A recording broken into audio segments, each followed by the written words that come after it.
여호와 하나님께서 히브리 민족에게 내가 너희들을 가나안 땅으로 인도하고 복을 줄 것이다 이렇게 말씀하셨습니다.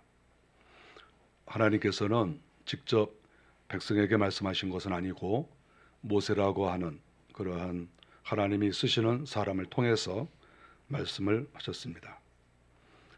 하나님의 말씀에 따라서 히브리 민족이 애굽에서 나오고 그리고 가나안 땅으로 들어가기 위해서 여정을 시작을 했습니다. 복을 주신다고 하는 그 말씀을 히브리 민족이 믿었겠죠. 복이라고 하는 것을 우리는 싫어할 이유가 없고 또 이 땅에서 살아갈 때 하나님의 은혜 가운데 산다고 하는 것은 너무나도 정당한 것이고 또 하나님이 그렇게 되기를 원하신다는 것을 성경을 통해서 알 수가 있습니다. 복이라고 말할 때 이 복은 영적인 복과 또 이 땅의 복, 이 두 가지가 있다고 할 수가 있죠. 하늘의 복과 또 땅에 있는 복 이렇게 말할 수가 있는데 이 복은 균형을 잘 잡아야 됩니다. 어떤 것 하나라도 소홀히 할 수가 없죠. 우리가 잘못하면 하늘의 복만 강조하다가 이 땅에서의 하나님이 주시는 복을 소홀히 할 수가 있어요. 그러면 그 복을 누리지 못하죠. 또 정반대로 이 땅에서의 복을 자꾸 강조하다 보면 하늘나라에서 하나님께서 우리에게 베푸시는 수많은 그런 복들이 있는데 또 그것을 또 과소평가하다가 하늘나라 올라가서 또 부끄러움을 당할 수 있다 하는 것을 우리가 알아야 됩니다. 하나님께서 우리 인생을 창조하셨을 때 목적은 우리 인생들을 괴롭히려고 인생 창조하신 게 아니죠. 하나님이 우리 인생들이 아담을 통해서 알겠지만 이 땅의 왕으로 창조하신 것이죠. 그래서 수많은 그러한 짐승들이 아담 앞에 와서 이름을 받아가지 않았습니까? 아담이 그들을 다 이름도 지어주고 아버지처럼 또 다스리고 이렇게 하신 것이죠. 온갖 행복을 다 누리게 하신 것이죠. 하나님께서 우리 인생을 창조하셨을 때에는 우리가 늘 알고 있는 그러한 모든 복들, 그런 복들을 다 주시려고 창조하신 거예요. 우리 괜히 괴롭히고 고통당하게 하고 그래서 살겠네, 못 살겠네 그렇게 하게 하시려고 우리 인생을 창조하신 게 아니죠. 그런데 우리가 이 땅을 살아보면 다 아시겠지만 우리 인생들은 하나님께서 창조하신 그 원래 목적에서 많이 벗어났어요. 그래서 말씀대로 살지도 않을 뿐더러 또한 하나님이 계획하신 그 복들이 우리에게 다 이렇게 나타나지 않고 다 깨지고 망가지고 이런 경우가 너무나 많죠. 우리가 어떻게 보면 너무나 망가지고 또 고통당하는 이웃들이 많이 있으니까 우리 인생은 원래 그러나 보다 이렇게 생각하는 경우도 많습니다. 옆집도 그렇고 저쪽 집도 그렇고 내 동창도 그렇고 아무개도 그런데 나도 그럴 수 있지. 물론 그럴 수 있죠. 우리 인생은 다 누구나가 자신만만하게 살아갈 수는 없으니까 무슨 일을 당할런지는 그건 아무도 모르죠. 그러나 적어도 하나님께서 원하시는 방향은 아니라는 거죠. 성경에 보니까 하나님의 말씀에 순종할 때 내가 너희에게 복을 주겠다라고 하는 그런 선행 조건이 있었어요. 너희가 내 말을 들어라.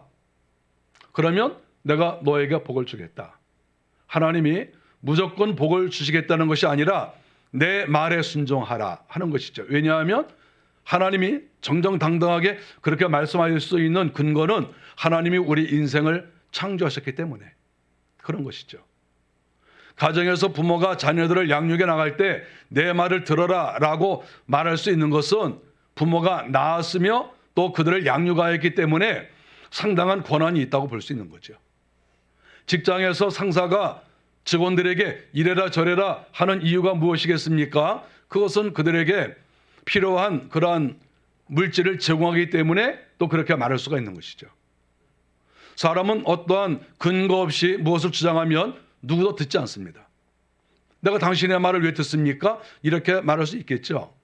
그러나 우리가 어떤 질서 속에 들어가든지 어떠한 환경 속에서 생각해 보면 내가 이렇게 말을 들어야 되겠구나. 그런 생각을 정상적인 사람이라면 할 수가 있겠죠. 그래서 이 히브리 민족이 하나님께서 모세를 통하여 하신 그 모든 말씀을 들을 수밖에 없죠. 하나님이 창조하시고 하나님이 구속해 주시고 하나님께서 그 노예에서 해방시켜 주시고 하나님이 또한 땅을 주신다고 하는데 그 말씀을 듣지 않을 무슨 이유가 있겠습니까? 그러니까 받을 것만 쏙 빼먹고 말은 듣지 않겠다. 그러면은 그게 말이 됩니까? 하나님이 더 주시겠어요? 빼먹고 말을 안 들으면 하나님께서 그 다음 단계로 진입을 안 하시겠죠. 너는 그런 사람이구나. 너희들은 그런 민족이구나. 그러면 하나님께서 그 다음 단계로 나가지 않죠. 사람도 마찬가지가 아니겠어요? 너희가 순종하면 내가 복을 주겠다. 이렇게 하나님께서 말씀을 하셨습니다. 1절에 보니까 너희가 삼가 듣고 이렇게 말씀을 했습니다. 여기에서 삼가 들어라 하는 이 말을 직역을 하면 너희는 듣고 또 들어라. 바로 그런 말씀이죠. 삼가 들어라. 너희는 듣고 또 들어라. 바로 그런 말씀이죠. 하나님은 한 번만 말씀하시고 끝난 게 아니죠. 교육이라고 하는 것은 듣기 좋게 한 번 하고 끝나는 게 아니죠. 교육은 수도 없이 반복적으로 하는 것이죠. 그래서 그 교육 아닙니까? 교육은 반복적인 거예요. 그래서 하나님께서 너희가 삼가 들어라 하는 말은 반복적으로 너희가 들어라. 내가 어제도 말할 것이고 오늘도 말할 것이고 아침에도 말하고 저녁에도 말하고 내가 1년, 2년, 10년이 지나도 100년이 지나도 내가 끊임없이 너희들에게 이야기할 것이니까 너희들은 들어라. 바로 그러한 말씀 아니겠습니까? 즉 다른 말로 말하면 하나님의 말씀을 경청하라 그것이지요. 한 귀로 듣고 흘리지 말고 네가 살려면 말을 잘 들어라. 바로 그런 말씀이 아니겠어요? 우리가 마음과 성품과 뜻을 다하여 여호와를 사랑하고 그리고 그 말씀하신 것을 지켜나갈 때 하나님이 예정하신 또 계획하신 그 복을 너희들이 받을 수 있다. 이렇게 말하고 있습니다. 하나님 말씀을 잘 듣는 것뿐만 아니라 계속해서 말씀하시는데 너희가 행하면 또 복을 준다고 하셨습니다. 내가 오늘 네게 명령하는 그의 모든 명령을 지켜 행하면 하나님은 성도들에게 구원받은 자들에게 아무 조건 없이 복을 주시는 것이 아니고 여기에 말씀하신 것처럼 그의 모든 명령을 지켜 행하면 이렇게 말씀하십니다. 지켜 행하면 내가 복을 주겠다. 내가 너희들에게 십계명을 가르쳐 주지 않았느냐? 내가 너희들에게 시시때때로 가르쳐 준 것이 있지 않느냐? 한 귀로 듣고 한 귀로 흘리지 말고 너희들이 그걸 잘 들어라. 그러면 내가 너희에게 은혜를 준다. 너희들에게 약속한 복을 준다. 우리가 이렇게 하나님의 말씀을 보면 권위 있는 사람들의 말을 우리는 귀담아 들어야 돼요. 우리가 학교를 다닐 때 교수가 지도하는 대로 잘 따르지 않으면 점수가 나오지 않을 수가 있어요. 저도 원래 반골 기질이 많았어요. 반골 기질. 말을 잘 안 들었어요. 근데 제가 학교를 다닐 때에도 그 근성이 조금 나와가지고 교수님이 이래라 저래라 했는데 말을 잘 안 들었어요. 근데 점수가 D가 나왔어요. 개망신 당했죠. 제가 많이 깨달았어요. 나 앞으로 인생 살 때 권위자들의 말을 좀 들어야 되겠다. 이런 생각이 들었는데 그래도 잘 안 돼. 근본적으로 말을 잘 안 들어 제가. 아마 우리 교인들도 그런 사람만 많이 모이지 않았을까. 그렇게 생각해요. 다 닮은 사람들이 오니까. 그런데 문제는 말을 잘 안 들으면 그 힘을 가지고 있는 그 사람이 은혜를 안 준다는 거예요. 문제는. 하나님의 말을 안 들으면 하나님이 은혜를 안 주신다는 거잖아요, 이게. 그러면 여기에서 문제가 발생하는 거예요.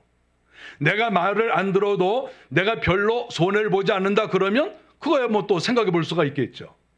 또 나하고 특별히 관계가 없는 사람의 말을 안 듣는 것도 그거 뭐 별로 문제가 안 되겠죠. 그런데 우리에게 복을 주실 수 있는 그 모든 그것을 붙잡고 있는 그분에게 말을 듣지 않는다. 그분의 말을 듣지 않는다.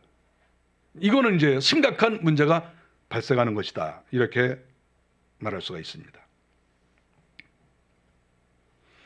우리가 실질적으로 저는 정말 하나님을 믿는 것이 너무나 감사하고 성경을 읽고 성경 말씀을 지켜나가고 이런 것이 사실 저는 가만히 생각해 보면 저는 복이라고 생각합니다. 이 세상을 살면서 하나님도 모르고 제 마음대로 살다가 이렇게 망가지고 저렇게 망가진 사람들이 너무나 많거든요. 근데 그런 사람들을 볼 때마다 감사가 저절로 나와요. 저는 우리 부모님이 오래 사셔서 제가 회갑이 될 때까지도 저희 아버지가 저한테 이래라 저래라 했거든요. 그런데 그때는 좀 솔직히 너무 오래 사신다 이런 생각도 했어요. 아직 나이가 몇 살인데 지금 나한테 이래라 저래라 하시는가 이런 생각이 제 속에서 없었겠어요? 다 있지. 근데 제가 아버님 세상 떠나시고 생각해 보니까 아버님 계실 때가 좋았어요. 저희 아버지가 이렇게 연세가 드셨지만 지나가는 말로 이렇게 좀 해라 저렇게 해라 그랬을 때 참 그 말씀이 얼마나 정말 권위가 있고 단 것인지 그때도 물론 어느 정도 알았지만 이렇게 나이가 들어갈수록 더 깨달아요. 윗사람의 말이 얼마나 소중한가, 권위 있는 사람들의 말이 얼마나 이것이 귀한가 하는 것을 점점 깨달아요. 점점. 인생은 내 멋대로 사는 게 아니구나.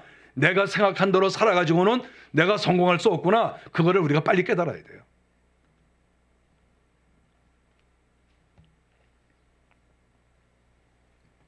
이 절에 보니까 이 모든 복이 네게 임한다 이렇게 말씀하셨습니다. 하나님의 말씀을 잘 순종하고 지키면 하나님이 약속하신 모든 복이 너한테 임한다. 앞으로 계속해서 이제 열거를 할 거예요. 이런 복이 너한테 임한다. 얼마나 감사합니까? 복이 나한테 임한다는데. 저는 복을 받는 걸 좋아합니다.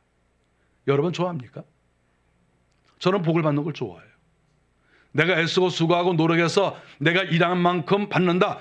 그거는 기본. 그건 당연한 것이죠. 그러나 그 위에 하나님께서 복을 또 주세요. 저는 이런 복에 대한 이야기를 가끔 하는데 제 어떤 친구들 또는 동역자들 중에서 이런 복에 대한 이야기를 할 때 가끔 가다가 좀 이렇게 제 말에 대해서 좀 비판적으로 부정적으로 보는 분이 가끔 있어요. 제가 이렇게 우리가 좀 복을 많이 받고 살아야 된다. 하늘의 복도 받고 땅의 복도 받아야 된다. 이런 말을 하면은 저는 이게 굉장히 정상이라고 생각하거든요. 왜냐하면 성경에 다 나와 있으니까. 그 정상 아닙니까? 우리가 기도라는 말이 365번 나왔는데 이 복이란 말은 그보다 더 많아요. 제가 쉬어봤어요. 복이 더 많아. 그러니까 이 기도나 복이나 다 하나님께서 굉장히 중요하게 생각하시는 그러한 거라는 걸 우리가 알 수가 있어요. 복을 받아야죠. 그런데 우리가 복을 하늘의 복과 땅의 복을 받아야 된다. 이런 이야기를 하면 저한테 가끔 그래요. 한 목사 너무 복하지 마. 복을 못 받을 수도 있는 거지. 기복신앙이야? 그래. 하나님께서 복이라고 말씀하실 때 그 옆에다 기복신앙 이렇게 써놨습니까? 우리가 복을 좋아하는 것은 기복신앙이 아니에요. 기복신앙이라고 하는 것은 하나님 말씀을 제대로 순종도 안 하고 노력도 없이 뭔가 이 땅에서 과도하게 부유하게 살겠다 이런 생각을 가지면 그건 기복신앙이 될 수 있죠. 그러나 하나님의 말씀에 따라서 하나님의 그 말씀을 순종해 나가면서 받는 복을 우리가 기복신앙이라고 말할 수가 없죠. 제가 그런 사람이 있다니까요. 제가 이렇게 동역자들이라도 대화하면서 너 당신 좀 기복신앙 같아 이렇게 하는 말을 제가 여러 번 들었어요. 여러 번. 그래서 제가 생각 많이 해봤습니다. 내가 기복신앙인가? 왜냐하면 동역자들이 말하는 걸 무시할 수 없잖아요. 그래서 제가 아무리 생각해보고 기도해보고 성경을 봐도 아니 하나님 말씀을 잘 믿고 순종하고 따라서 하나님의 복을 주신다는데 왜 그게 기복신앙입니까? 왜 복을 받으면 안 됩니까? 그걸 기복신앙이라고 생각을 하면 만일에 어떤 복이 나한테 임하면 복이 오면 안 된다 그리고 복을 밀어낼 것 같은 그런 사상이 아니겠습니까? 그게 옳은 건가요? 저는 오히려 그런 말을 하는 사람들을 제가 분석합니다. 왜 저 사람이 저런 말을 할까? 그래서 쫙 분석을 해보면 제가 볼 때에는 자기 변호가 많습니다. 자기 방어. 자기가 복된 생활을 못하거든요. 자기 가정의 복도 받지 못하고 여러 가지로 복을 못 받은 사람이에요. 제가 분석을 해보면. 그러니까 일종의 자기 변호고 자기 방어죠. 다른 사람들이 예를 들어서 당신은 복을 못 받았어 이런 말을 할까 봐 미리미리 선수를 치는 거죠. 너무 복을 좋아하지 말아라 이렇게 얘기하면서 내가 복 못 받은 거를 감싸려는 것이죠. 숨기려는 것이고. 저는 그런 의도로밖에 보이지 않아요.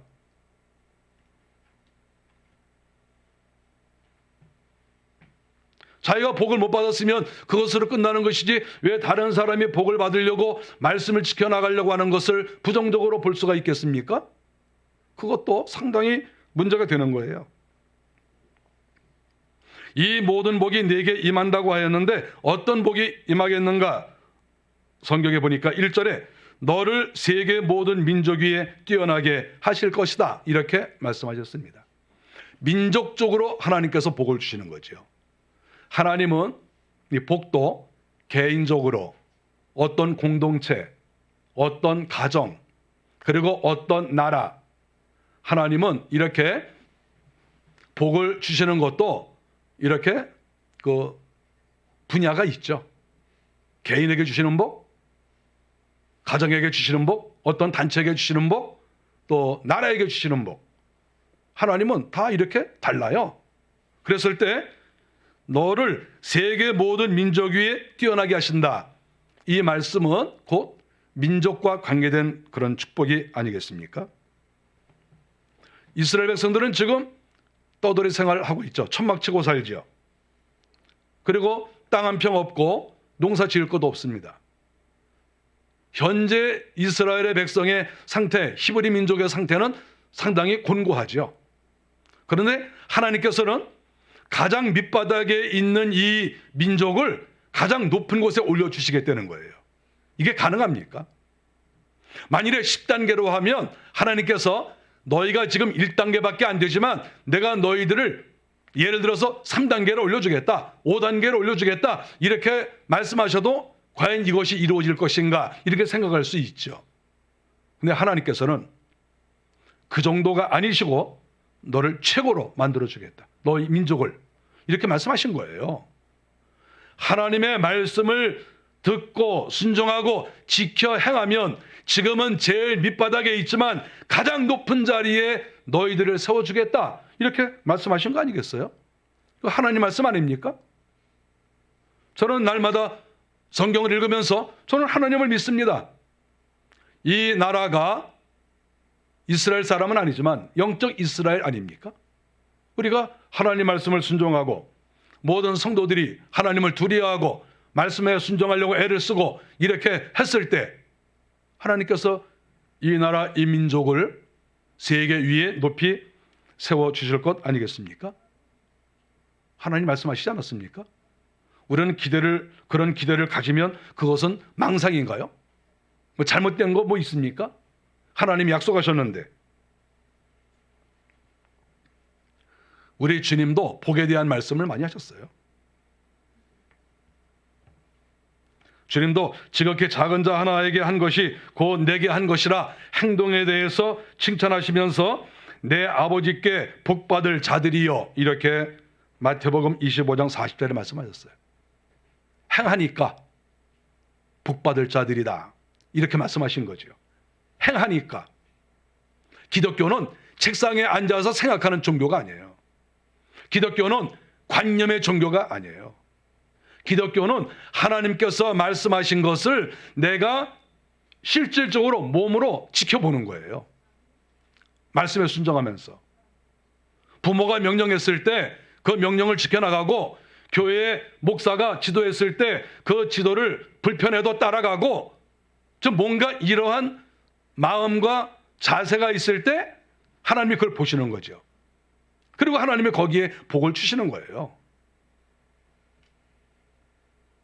세계 위에 뛰어나게 하시겠다 하시는 이 말씀은 민족적인 것이고 당연히 또 영적 이스라엘에 대한 하나님의 그러한 약속이 아니겠습니까? 하나님을 잘 믿는 그러한 영적 공동체에게 하나님께서 세계 위에 뛰어나게 하시겠다 이렇게 약속하신 것은 그건 진정한 약속이라고 볼 수가 있죠. 자기가 하나님께 복을 받지 못해놓고 복을 받은 사람을 향하여 비판하거나 부정적으로 말하는 것은 그건 옳지 않죠. 왜 하나님이 주신 복이 있는데 우리는 그 복을 받으려고 달려가지 않습니까? 왜 복을 받으려고 달려가지 않습니까? 복을 주시겠다고 하는데 내 말만 순종하면 하나님 말씀하신 거잖아요.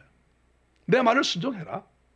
내 말을 따라라. 그러면 너희들이 저 하늘나라에서 이 땅에서 최고가 될 것이다. 이것은 하나님의 약속이에요. 3절에 보니까 어디에 있든지 복을 받는다고 말씀을 했습니다. 성읍에서도 복을 받고 들에서도 복을 받을 것이고, 성읍이라고 하는 것은 많은 사람들이 모여있는 곳 아니겠습니까? 우리가 이 땅에서 살아갈 때 사회를 무시할 수가 없어요. 성읍, 우리가 성읍에서도 살지 않습니까? 그러면 이 사회 속에서 우리가 살아가거든요. 그럼 여기에서 다른 사람들과 서로 교제하면서 관계를 맺으면서 이렇게 살아가게 됩니다. 그런데 거기에서도 복을 받게 되는 거지요. 수많은 사람들과 관계를 맺는데 그 관계에서 복을 받는다는 거예요. 문제가 발생하지 않고 따돌림을 받지 않고 사람들이 내치지 않고 성읍 속에 사는데 복을 받는 거예요. 들에서도 복을 받는다. 이것은 제가 어떤 주석을 보니까 개인적으로 자기 생업을 위해서 일하는 것이다, 이렇게 기록이 되어 있어요. 저는 이거를 그렇다고 생각합니다. 그러니까 성읍에 있어도 복을 받고 내가 개인적으로 일터에서 열심히 일하는데 거기에서도 복을 받는다는 거예요. 복을 받는다. 열심히 일하는데 그것이 사라지지 않고 또 수확을 거둘 때 반타작이나 또는 다 없어지고 몇 개만 거두는 그런 것이 아니라 이상하게 내가 열만큼 노력했는데 20, 30 이렇게 열매를 거둔다는 것이죠. 하나님의 약속이에요. 성읍에서도 복을 받고 들에서도 복을 받는다. 뭐 여기 뭐 문제 있습니까? 하나님 그러면 안 됩니다. 뭐 그렇게 얘기를 해야 되겠습니까? 우리는 하나님께 오히려 감사해야지요. 우리가 이 땅에 똑같이 살아가는데 하나님께서 우리에게 이렇게 복을 주신다고 약속을 하시는구나. 그러면 우리가 어디에 있든지 복을 받아야지. 우리는 그러한 목표를 가지고 나가야 되는 거 아닌가요? 4절에 보니까 자녀가 복을 받는다고 했습니다. 우리가 복 중에서 사실 자녀들이 복을 받는 것이 가장 큽니다. 제가 인생을 살아보니까 그래요. 우리가 물질의 복도 귀하고 여러 가지 또 사회에서 지위가 높아지는 것도 다 복입니다. 그거 무시할 수 없습니다. 그런데 자녀들이 잘 돼야 돼요. 자녀들이. 제가 동창들을 만나면 이제 동창들이 다 이제 나이가 많이 들었어요. 이제는 동창들이 자기 교회 이야기를 하는 것보다는 자녀들 이야기를 많이 합니다. 내 자녀들이 어떻게 됐다. 우리가 서로 축하해주고 칭찬하고 또 감사하고 딱 그럽니다. 여러분 그런 말 있지 않습니까? 이렇게 노인들이 노인정에서 이렇게 모여서 싸울 때 그 싸우는 주제가 뭐냐 하고 가만히 보면 뭐라고 합니까? 자기 자식 자랑하다가 싸운다는 거죠. 아니 나이가 들면 무슨 얘기하겠어요? 자식 얘기하지. 여러분 이거 누구든지 다 이길 가는 거예요. 젊으신 분들은 뭐 그럴까 하지만 나이 들어보십시오. 똑같습니다. 다 자식 자랑하는 거예요. 그 자식은 잘 키워야 돼요. 투자 많이 하시고 또 예의와 인격과 모든 걸 잘 또 가르치시고 그래서 사회에 내놨을 때에도 사회에서 존경받는 그런 자녀로 키워나가야 돼요. 돈도 많이 투자하시고 집 살 생각하지 말고 교육비 많이 들이시고 집 파세요 다. 그리고 자식 교육 시키세요. 유학 보내시고 훌륭하게 좀 키우세요. 자녀가 복을 받아야 그게 진짜 복을 받은 거예요. 성경에 이렇게 써 있어요. 성경에. 가장 큰 거야. 자녀가 받는 복 가장 큰 것이다. 영적으로 모든 면에서 부족함이 없게. 사회에 어디 내놔도 부족함이 없는, 사람들에게 존경받는, 어디 가나 인기가 있는 그런 사람. 그런 사람으로 키워야 되는 거 아닌가요? 우리가 그렇게 하기 위해서 기도도 많이 하시고 물질로도 많이 또 이렇게 협력하고 이렇게 해야 되는 거예요. 혼자 스스로 못 커요. 이 세상에서 어떻게 혼자 큽니까? 솔직하게 말해야지. 어떻게 혼자서 자기 스스로 큽니까? 그건 말도 안 돼요. 그건 부모들이 무책임하게 하는 얘기예요.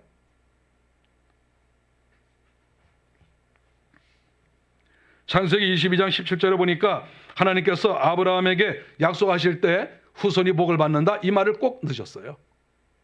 네가 복을 받는다로 끝나는 게 아니라 후손이 복을 받는다. 후손이 복을 받아야 돼요. 내 자녀들이 이 땅에서 영적으로 모든 면에서 탁월한 우수한 어디 가든지 칭찬을 들을 수 있는 이러한 자녀로 양육해 나가는 것, 이것이 내가 할 일이고 또 하나님께서 또 은혜를 주셔야 돼요. 4절에 보니까 물질의 복을 받는다고 말씀하셨습니다. 내 토지의 소산과 내 짐승의 새끼와 소와 양의 새끼가 복을 받을 것이다. 물질의 복을 받는 것이죠. 기업의 복을 받는 것이죠. 우리가 어떤 기업을 다 해나갈 수 있습니다. 과거에는 농경사회니까 농사를 짓고 또는 가축을 키우게 되지요. 하나님이 거기에 복을 주신다는 거예요. 신기하게 새끼를 잘 낳고 또 그 새끼들이 또 잘 자라가고 또 새끼가 새끼를 낳고 이렇게 한다는 거예요. 하나님이 그렇게 말씀하시는 거예요. 우리가 새끼를 낳는데 새끼가 자꾸 죽어나간다. 그러면 그 재산이 불어날 수가 없죠. 그 모든 그 짐승은 하나하나가 다 재산이에요. 지금도 마찬가지예요. 하나님께서 사랑하시는 자에게 물질의 복을 주십니다. 내가 애써서 노력해서 물질을 얻을 수 있는데 하나님이 거기 역사하시면 신기하게 물질이 점점 넉넉해지고 부해지는 거예요. 하나님이 그렇게 말씀하셨어요. 30배, 60배, 100배의 그런 열매가 나오는 거예요. 내가 도둑질 안 해도 사기 안 쳐도 물질이 점점 이렇게 늘어나는 거예요. 네 광주리에 떡 반죽 그릇이 복을 받을 것이다.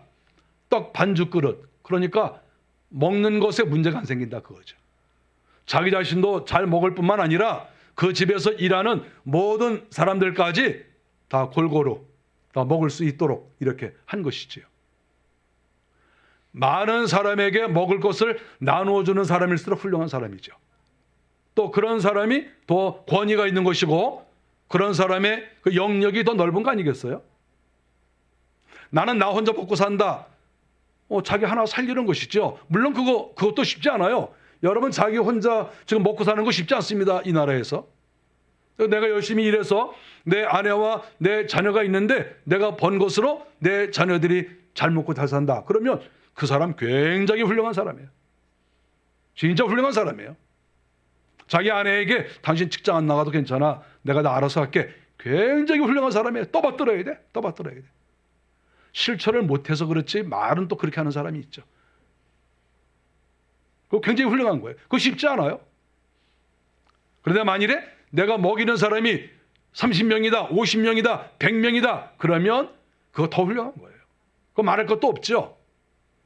내 입에 많이 들어가는 것만 훌륭한 게 아니라 많은 사람에게 먹일 수 있는 이런 사람이 훌륭한 거예요. 우리가 하나님께 기도해야 돼요. 하나님, 제가 많은 사람을 먹일 수 있는 그러한 물질을 주십시오. 제가 주의 나라를 위해서 가난하고 약한 사람들을 위해서 내가 마음껏 사용하겠습니다. 이런 고백을 해야죠. 제가 얼마 전에 어떤 교수님한테 말씀을 들었어요. 그 교수님하고 대화를 하는데 미국에서 어떤 분이 돈을 100억을 들고 들어왔대요. 100억을 들고 들어오셔서 내가 이것을 어디다 써면 좋을지 이렇게 내가 연구 중에 있다고 그러고 여기저기 어디에 5억 주고 어디에 10억 주고 돈을 나눠주고 다닌대요. 여러분 만났으면 좋겠죠. 좀 나눠주고 다닌대요. 자기가 딱 보고. 근데 저는 그분 만나자고 제가 안 했어요. 왜냐하면 안 줄까 봐. 내가 목사님에게 왜 드려야 하죠? 그럼 뭐라고 그래야 되겠습니까? 만일에 여러분을 만났다 하더라도 내가 당신에게 왜 돈을 줘야죠? 그러면 합당한 이유가 있어야 될 거 아니겠습니까? 그분의 마음을 감동할 수 있는. 여러분 돈 버는 게 얼마나 어려운 줄 알아요? 근데 그분은 지금 많이 나눠줬다고 그래요. 그만큼 이 땅에서 말씀대로 살려고 하는 사람들이 많다는 거예요. 돈을 줄 만큼, 그 귀한 물질을 나눠줄 만큼 훌륭하신 분들이 많다는 거예요. 지금 이 대한민국에. 6절에 보니까 네가 들어와도 복을 받고 나가도 복을 받을 것이다. 하나님 말씀이에요. 이 장소가 여기에 써 있지 않습니다. 그러니까 내가 어디를 들어가든지 그냥 복이 된다는 거예요. 어쩌다가 친구네 집에 놀러 가는데 그게 복이 되고, 또 어쩌다가 어디에서 나왔는데 복이 되고, 하여간 네가 움직일 때마다 복이 된다는 거예요. 너무 기쁘지 않겠습니까? 들어가는데 복이야. 또 나왔는데 복이야. 친구들하고 모임이 있다가 나 이제 이 모임 나 이제 싫어. 그냥 나왔는데 복이야. 그 모임이 다 놀러가다 다 죽었어. 그런 데가 있거든요. 그러니까 이렇게 해도 복이고 저렇게 해도 복이고, 저는 이게 굉장히 매력적이에요. 이 말씀이. 이거 뭐 우리가 모르는 사람이 어디 있겠어요. 이거 이미 다 초등학교 때부터 다 우리가 아는 말씀이죠. 그러나 다시 우리가 볼 때 네가 들어와도 복을 받고 나가도 복을 받는다, 이 말이 이게 얼마나 우리의 가슴을 울립니까? 여러분 이렇게 되는 거 싫은가요? 하여간 내가 호랑이 굴에 들어가도 호랑이한테 물려 죽지 않고 호랑이 가죽 벗겨서 나온다, 바로 그 말 아니겠어요?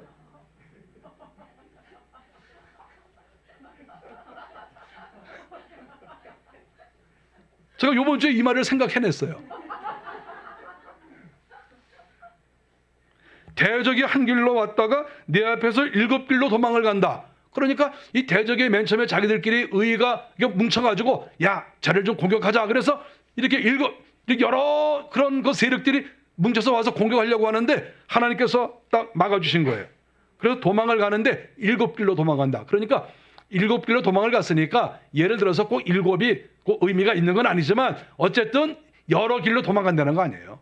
그래 대적이 예를 들어서 우리가 쉽게 말하면 산술적으로 7명이 뭉쳐가지고 왔다가 각자 길로 도망갔다, 이렇게 해석하면 쉽지 않겠습니까? 그러니까 아무리 대적이 많아도 상관없다는 거예요. 저는 이런 사람이 됐으면 좋겠어요. 누가 날 건드리면 그냥 그 다음날 죽고, 또 누가 나를 공격하면 또 7길로 도망가고, 내가 여기서 잠자는데 여기서 돌이 생기고, 내가 나가는데 여기서 금덩어리가 막 나오고, 아니 이게 뭐 문제가 되나요? 아니 이게 뭐 문제 됩니까? 네가 들어가도 복을 받고 나가도 복을 받고, 너를 쳐들어온 놈이 7길로 도망가고, 아니 이게 무슨 문제가 되냐고요. 저는 이게 믿어져요. 하나님 저 그렇게 해주세요.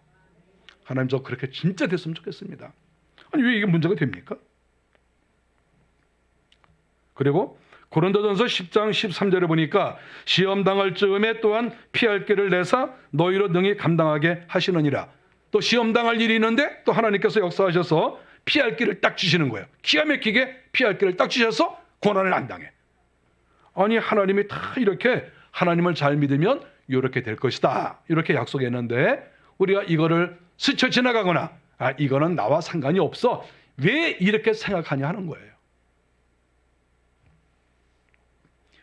우리가 인생을 살면서 다 깨지고 망가지고 얽힌 것도 많고, 그러다 보니까 이런 말씀을 볼 때 설마 이런 말씀이 나한테 이루어질 것인가? 지금 내가 죽게 생겼는데, 지금 내가 이런 어려움이 있는데 이런 게 나한테 오려고 이런 생각을 할지 모르겠어요. 제가 성도 여러분들에게 정말 권고합니다. 지금 힘들고 어렵고 깨지고 문제가 있더라도 하나님이 다 고쳐주세요. 지금부터 하는 거예요. 지금부터 시작하셔서 말씀대로 잘 사십시오. 열심히 회개하시고 열심히 기도하고, 또 어쨌든지 내가 최선을 다해서 주님 앞에 충성하고 이렇게 하십시오. 그래서 여기에 나타난 이 말씀이 언젠가 정말 나에게 다 이루어졌구나, 이런 고백을 할 수 있는 그런 날이 다 있기를 주의 이름으로 간절히 바랍니다. 기도하겠습니다.